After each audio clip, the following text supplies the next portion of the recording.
Bismillahirrahmanirrahim. Assalamualaikum warahmatullahi wabarakatuh. Seperti yang kita ketahui, Nabi Muhammad SAW merupakan sosok manusia yang sempurna, mulai dari kepribadiannya dan tutur katanya yang penuh hikmah. Namun, apakah kalian tahu bahwa Rasulullah SAW rupanya juga mengalami apa yang dialami manusia biasa, yakni menangis? Menangis merupakan ungkapan kelembutan hati untuk menerima petunjuk Tuhan. Menangis dianjurkan Nabi SAW untuk melembutkan hati. Rasulullah dengan mudah menangis karena hati beliau sudah sangat lembut.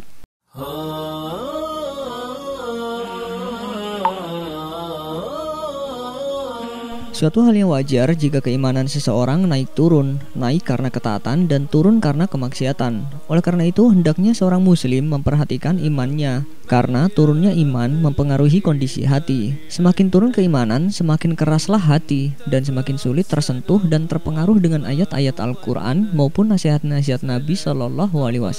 Rasulullah SAW bersabda, sesungguhnya iman akan usang di dalam tubuh kalian, sebagaimana usangnya baju. Maka hendaknya kalian memohon kepada Allah agar Allah memperbarui keimanan dalam hati-hati kalian. Hadis riwayat Al-Hakim.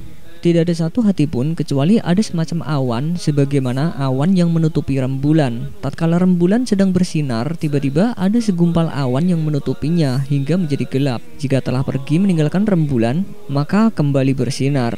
Hadis ini diriwayatkan oleh Abu Nuaim. Di antara perkara yang bisa melembutkan hati yang telah terlanjur keras membatu adalah dengan menangis. Ada kisah yang menggetarkan hati saat Rasulullah SAW yang mulia menangis hingga tangisannya mengguncang arsy dan malaikat kocar-kacir sehingga lupa akan bacaan tasbihnya. Bermula saat Rasulullah SAW sedang bertawaf di Ka'bah. Beliau SAW mendengar seseorang di hadapannya bertawaf sambil berzikir, "Ya Karim, Ya Karim." Rasulullah SAW menirunya membaca "Ya Karim, Ya Karim". Orang itu lalu berhenti di salah satu sudut Ka'bah dan berzikir lagi, "Ya Karim, Ya Karim". Rasulullah SAW yang berada di belakangnya mengikuti zikirnya, "Ya Karim, Ya Karim".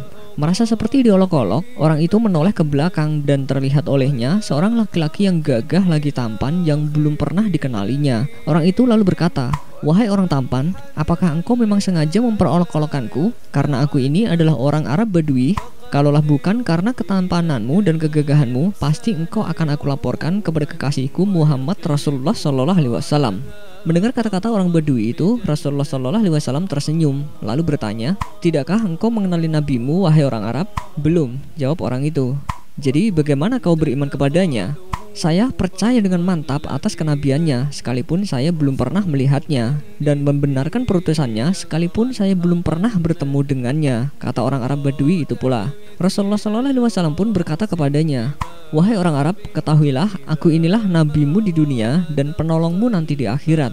Melihat Nabi di hadapannya, dia tercengang, seperti tidak percaya kepada dirinya. "Tuhan ini Nabi Muhammad?" "Ya," jawab Nabi SAW. Dia segera tunduk untuk mencium kedua kaki Rasulullah SAW. Melihat hal itu, Rasulullah SAW menarik tubuh orang Arab itu, seraya berkata kepadanya, "Wahai orang Arab, janganlah berbuat serupa itu. Perbuatan seperti itu biasanya dilakukan oleh hamba sahaya kepada juragannya. Ketahuilah, Allah mengutusku bukan untuk menjadi seorang yang takabur, yang meminta dihormati atau diagungkan, tetapi demi membawa berita." Ketika itulah malaikat Jibril alaihissalam turun membawa berita dari langit. Dia berkata, "Ya Muhammad, Tuhan As-Salam mengucapkan salam kepadamu dan bersabda, katakanlah kepada orang Arab itu agar dia tidak terpesona dengan belas kasih Allah. Ketahuilah bahwa Allah akan menghisapnya di hari mahsyar nanti, akan menimbang semua amalnya, baik yang kecil maupun yang besar." Setelah menyampaikan berita itu, Jibril kemudian pergi. Maka orang Arab itu pula berkata, "Demi keagungan serta kemuliaan Tuhan, jika Tuhan akan membuat perhitungan atas amalan hamba, maka hamba pun akan membuat perhitungan dengannya," kata orang Arab Badui tersebut. "Apakah yang engkau perhitungkan dengan Tuhan?" tanya Rasulullah SAW. "Jika Tuhan akan memperhitungkan dosa-dosa hamba, maka hamba akan memperhitungkan betapa kebesaran makfirahnya," jawab orang itu. "Jika dia memperhitungkan kemaksiatan hamba, maka hamba akan memperhitungkan betapa keluasan pengampunannya. Jika dia memperhitungkan kekikiran hamba, maka hamba akan memperhitungkan pula betapa kedermawannya." Mendengar ucapan orang Arab Badui itu, maka Rasulullah Shallallahu Alaihi Wasallam pun menangis, mengingat betapa benarnya kata-kata orang Arab Badui itu. Air mata beliau meleleh membasahi janggutnya. Lantaran itu, malaikat Jibril pun turun lagi, seraya berkata, "Ya Muhammad, Tuhan As-Salam menyampaikan salam kepadamu," dan berkata, "Berhentilah engkau dari menangis. Sesungguhnya karena tangismu, penjaga arsy lupa dari bacaan tasbih dan tahmidnya, sehingga ia bergoncang. Katakan kepada temanmu itu bahwa Allah tidak akan menghisab dirinya, lalu tidak akan memperhitungkan kemaksiatannya. Allah sudah mengampuni semua kesalahannya dan ia akan menjadi temanmu di surga nanti." Betapa sukanya orang Arab Badui itu mendengar berita tersebut. Ia lalu menangis karena tidak berdaya menahan keharuan dirinya. Rasulullah Shallallahu Alaihi Wasallam telah dijamin oleh Allah akan masuk surga dan diampuni segala dosa-dosanya. Namun beliau tetap menangis ketika melantunkan ayat-ayat suci Al-Quran. Bahkan air matanya sampai membasahi lantai. Dari Atha, beliau berkata, "Aku dan Ubaid bin Umair menemui Aisyah. Maka Aisyah berkata kepada Ubaid bin Umair, 'Sudah saatnya sekarang engkau mengunjungi kami.' Maka Ubaid bin Umair menjawab, 'Wahai ibuku, aku berkata sebagaimana perkataan orang-orang terdahulu, jarangkanlah mengunjungi, maka niscaya akan menambah kecintaanmu.' Aisyah pun berkata, 'Tinggalkanlah pepatah itu.' Ubaid bin Umar berkata, 'Kabarkanlah kepada kami tentang sesuatu yang paling menakjubkan yang pernah engkau lihat dari Rasulullah Shallallahu Alaihi Wasallam. Karena kullu amrihi ajabah. Sungguh semua ihwal Rasulullah Shallallahu Alaihi Wasallam sangat menakjubkan.' Aisyah kemudian berkata, 'Di suatu malam Rasulullah Shallallahu Alaihi Wasallam berkata kepadaku, "Wahai Aisyah, biarkanlah aku beribadah kepada Robku malam ini." Aku berkata, "Demi Allah, sungguh aku sangat suka berdekatan denganmu. Akan tetapi aku suka apa-apa yang membuatmu senang." Maka Nabi pun berdiri dan bersuci, lalu beliau sholat. Maka beliau terus menangis hingga tangisan beliau membasahi pangkuan beliau. Kemudian beliau terus menangis hingga membasahi janggut beliau. Kemudian beliau terus menangis hingga membasahi lantai. Lalu datanglah Bilal mengumandangkan azan sholat subuh. Maka tatkala Bilal melihat Nabi Shallallahu Alaihi Wasallam menangis, maka Bilal pun berkata, "Wahai Rasulullah, kenapa engkau menangis? Padahal Allah telah mengampuni dosa-dosamu yang telah lalu maupun yang akan datang." Nabi berkata, "Tidakkah aku tidak menjadi hamba yang bersyukur? Sungguh telah turun kepadaku malam ini sebuah ayat. Celaka orang yang membacanya dan tidak merenungkannya." Hadis riwayat Ibnu Hibban. Abdullah bin Asyikir radhiyallahu anhu berkata, "Aku melihat Rasulullah Shallallahu Alaihi Wasallam mengimami kami dan di dada beliau ada suara sebagaimana suara air yang sedang mendidih karena tangisan." Hadis riwayat Abu Dawud, At-Tirmidzi dan An-Nasa'i. Lalu bagaimana dengan kita? Apakah kita pernah menangis di hadapan Allah? Apakah kita telah dijamin masuk surga? Apakah keislaman kita diterima oleh Allah Subhanahu wa taala? Wallahu a'lam bishawab. Menangis ketika membaca dan mendengarkan Al-Quran juga dialami para sahabat Rasulullah Shallallahu Alaihi Wasallam.